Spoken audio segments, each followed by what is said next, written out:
नमस्कार मंडळी, आज आपण महाराष्ट्रातील प्रसिद्ध कोल्हापूरच्या महालक्ष्मी मंदिराची एक छोटीशी सैर करूया.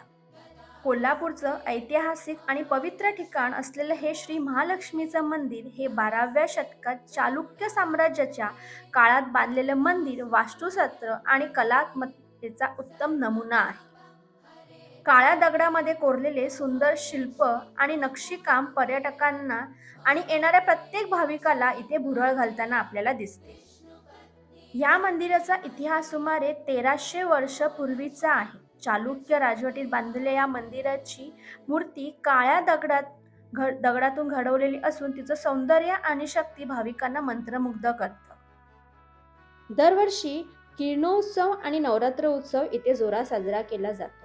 ज्या दिवशी मावळत्या सूर्याचे किरण देवीच्या संपूर्ण अंगावरती पडतात.